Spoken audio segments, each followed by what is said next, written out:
بسم اللہ الرحمن الرحیم۔ السلام علیکم۔ جھوٹ ہارے گا اور سچ جیتے گا۔ جھوٹ کو کتنا بھی خوبصورت انداز میں اور کتنا ہی جذباتی ہو کر بیان کیا جائے، لیکن جیت بالآخر سچ کی ہی ہوگی۔ جب تم کسی میں کوئی عیب دیکھو تو اسے اپنے اندر تلاش کرو، اگر اسے اپنے اندر پاؤ تو اسے نکال دو۔ یہ اصلاح کی بہترین کوشش ہے۔ رسول صلی اللہ علیہ وآلہ وسلم نے ارشاد فرمایا، مردوں کو برا نہ کہو کیونکہ انہوں نے جیسا عمل کیا اس کا بدلہ پا لیا۔ ماں کی اطاعت کرنے والا جنت میں جائے گا۔ دنیا میں کوئی رشتہ ماں سے زیادہ پیارا نہیں۔ خالق کے بعد جس نے مکمل کیا مجھے، اہل جہاں سنو، وہ میری ماں کی ذات ہے۔ ہر شخص با اصول، ہر شخص با ضمیر، صرف اپنی ذات تک، ذاتی مفاد تک۔ میں نے ماں سے پوچھا، کب تک اپنے کاندھے پر سر رکھنے دے گی؟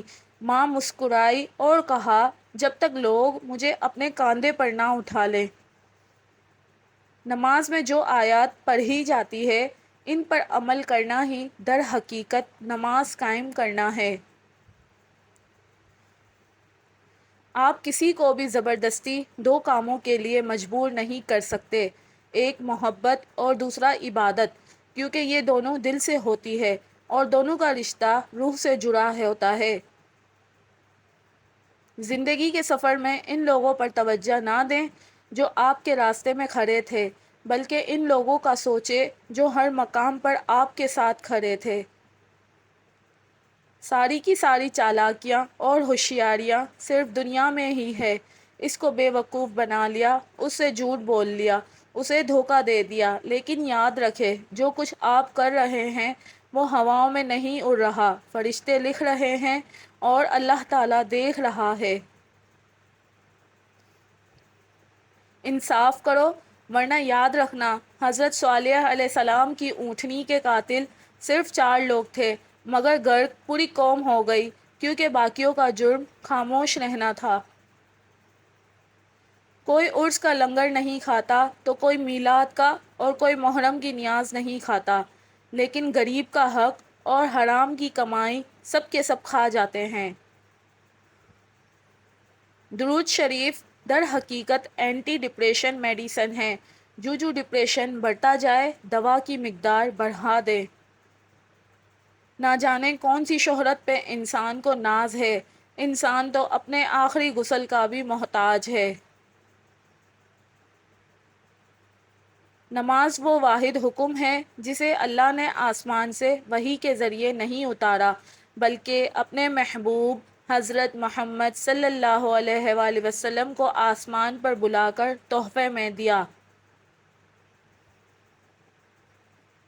جنت کے سلطان ہے محمد، منہ بولتے قرآن ہے محمد، مانا کہ مومن کی پہچان ہے کلمہ، پر کلمے کی پہچان ہے محمد۔ درود پڑھنے والے کو آپ صلی اللہ علیہ وآلہ وسلم کی توجہ ضرور ملتی ہے، اور جس کو آپ کی توجہ حاصل ہو گئی اس کی دنیا بھی سنور گئی اور آخرت بھی۔ والدین کو محبت کی نگاہوں سے دیکھنا بھی ایک عبادت ہے۔ دنیا میں 2 طرح کے لوگ ہوتے ہیں، کچھ برے وقت میں بدل جاتے ہیں اور کچھ برے وقت کو بدل دیتے ہیں۔ آنسوؤں کا جاری نہ ہونا دل کی سختی کی وجہ سے ہے، دل کی سختی گناہوں کی کثرت کی وجہ سے ہے، گناہوں کی کثرت موت کو بھولنے کی وجہ سے ہے، موت سے غفلت لمبی امیدوں کی وجہ سے ہے، لمبی امیدیں دنیا سے محبت کی وجہ سے ہے، دنیا کی محبت ہر گناہ کی جڑ ہے۔ لوگ تمہاری راہ میں ہمیشہ پتھر پھینکیں گے، اب یہ تم پر ہے کہ تم ان پتھروں سے کیا بناتے ہو، مشکلات کی دیوار یا کامیابی کا پل۔ ہر اس لڑکی کے لیے جو اپنے ارد گرد لڑکوں کا ہجوم ہونے پر فخر محسوس کرتی ہیں، یاد رہے مکھیوں کی کثرت گندگی کی دلیل ہے۔ بھائیوں نے یوسف کو مارنا چاہا مگر ناکام رہے، باپ کی نگاہوں سے دور کیا مگر محبت اور بڑھتی گئی، غلام بنا کر فروخت کر دیا مگر بادشاہ بن گئے۔ اس لیے لوگوں کی سازشوں اور تدبیروں سے تم پریشان نہ ہو، اللہ کی تدبیر اور چاہت سب پر بھاری ہے۔ اللہ کی پکڑ سخت ہے، ہمیشہ اللہ سے ڈرتے رہنا اور کبھی بھی کسی کی غربت، بے بسی اور بیماری کا مذاق مت اڑانا۔ اللہ کی پکڑ بڑی سخت ہے، یہ وقت تم پر بھی آ سکتا ہے۔ یاد رکھنا، بادشاہ کو فقیر اور تندرست کو بیمار ہونے میں دیر نہیں لگتی۔ ہرنی شیر سے زیادہ تیز رفتار ہوتی ہے لیکن شکار ہو جاتی ہے کیونکہ بار بار وہ پیچھے مڑ کر دیکھتی ہے کہ شیر کہاں تک پہنچا۔ ایسا کرنے سے اس کی رفتار کم ہو جاتی ہے۔ بالکل اسی طرح جب ہم زندگی کے سفر پر رواں دواں ہوں تو بار بار ماضی میں جھانکنے سے ہمارا صرف اور صرف نقصان ہوتا ہے۔ پرندے جب کھاتے ہیں ان کا سر جھک جاتا ہے اور جب پانی پیتے ہیں تو ان کی نگاہ آسمان پر اٹھ جاتی ہے۔ یہ عاجزی اور شکر گزاری کی خوبصورت مثال ہے۔ اللہ ہمیں عاجزی و شکر گزاری عطا فرمائے، آمین۔ رب کے عشق میں وہ مقام بھی آتا ہے کہ دعا تو دور کی بات ہے، انسان صرف سوچتا ہے اور رب العالمین نواز دیتا ہے۔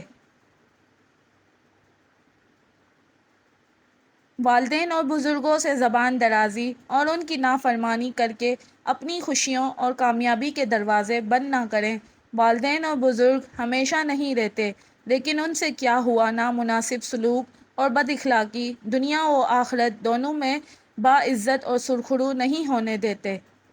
ارشاد باری تعالیٰ، اس دن انسان اپنے کرتوت یاد کرے گا اور یہ یاد کرنا کہ اس کے لیے کیوں کر مفید ہوگا۔ وہ کہے گا کاش میں نے اپنی اس زندگی کے لیے کچھ آگے بھیجا ہوتا۔ صدقے سے عمر میں اضافہ۔ رسول صلی اللہ علیہ وآلہ وسلم نے ارشاد فرمایا، مسلمان کا صدقہ اس کی عمر میں اضافہ کرتا ہے اور بری موت سے بچاتا ہے، اور اللہ تعالیٰ اس کے ذریعے تکبر اور فخر کی بیماریوں کو زائل کرتا ہے۔ نماز کے 10 فائدے: چہرے کی نورانیت، دل کا نور، جسم کی راحت، قبر میں ساتھی، نزول رحمت کا ذریعہ، جنت کی چابی، میزان حساب کا وزن، اللہ تعالیٰ کی رضا، جنت کی قیمت، آگ سے بچنے کا ذریعہ۔ حق بات کہنے سے مت ڈرو کیونکہ نہ کوئی تمہیں موت دے سکتا ہے اور نہ ہی کوئی تمہارا رزق کم کر سکتا ہے۔ چاقو، خنجر اور تلوار لڑ رہے تھے کہ کون زیادہ گہرا زخم دیتا ہے۔ الفاظ پیچھے بیٹھے مسکرا رہے تھے۔ رشتے جب ٹوٹنے پہ آ جائیں تو اچھائیاں اچانک غائب اور برائیاں ایک ایک کر کے سامنے آنا شروع ہو جاتی ہیں۔ انسان کا بہترین ساتھی اس کی صحت ہے۔ اگر اس کا ساتھ چھوٹ جائے تو وہ ہر رشتے کے لیے بوجھ بن جاتا ہے۔ اپنی صحت کا خیال رکھیں۔ اگر نماز کے وقت طواف کعبہ رک سکتا ہے تو تیرا کاروبار اور کام کیوں نہیں؟ دولت ایک ایسی تتلی ہے جسے پکڑتے پکڑتے آدمی اپنوں سے دور نکل جاتا ہے۔ تقریباً 18,000 مخلوقات میں صرف انسان ہی پیسہ کماتا ہے۔ کوئی مخلوق کبھی بھوکی نہیں رہتی اور انسان کا کبھی پیٹ نہیں بھرتا۔ معصوم بچپن، گمراہ جوانی، محتاج بڑھاپا، بے رحم موت، بس یہی زندگی ہے۔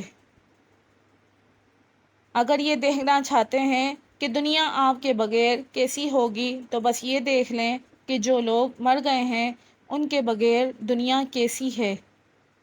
ٹوٹنے کا مطلب یہ نہیں کہ زندگی ختم ہو گئی ہے، کبھی کبھی ٹوٹنے سے زندگی کا آغاز ہوتا ہے۔ عقل مند وہ ہے جو صورت ہی کو نہیں، سیرت کو بھی سنوارنے کی کوشش کرے۔ مجھے اللہ ہی کافی ہے، اس کے سوا کوئی معبود نہیں۔ میں نے اس پر بھروسہ کیا اور وہی عرش عظیم کا مالک ہے۔ جنید بغدادی رحمۃ اللہ سے پوچھا گیا، کیا کوئی مرد کسی غیر محرم لڑکی کو پڑھا سکتا ہے؟ فرمایا، اگر پڑھانے والا بایزید بسطامی ہو اور پڑھنے والی رابعہ بصری ہو، جس جگہ پڑھایا جا رہا ہو وہ بیت اللہ شریف ہو، اور جو کچھ پڑھایا جا رہا ہو وہ کلام اللہ شریف ہو پھر بھی اجازت نہیں۔ تمہارا ایک رب ہے پھر بھی تم اسے یاد نہیں کرتے، لیکن اس کے کتنے بندے ہیں پھر بھی تم کو نہیں بھولتا۔ نبی کریم صلی اللہ علیہ وآلہ وسلم نے فرمایا، اللہ تمہارے لیے 3 باتیں پسند نہیں کرتا: فضول گفتگو کرنا، مال ضائع کرنا اور زیادہ سوال کرنا۔ جب کوئی شخص دوسروں کے لیے دعا کرتا ہے تو عرش الہی سے آواز آتی ہے، اے دوسروں کے حق میں دعا کرنے والے شخص، تیرے لیے 2 لاکھ فرشتے دعا کریں گے۔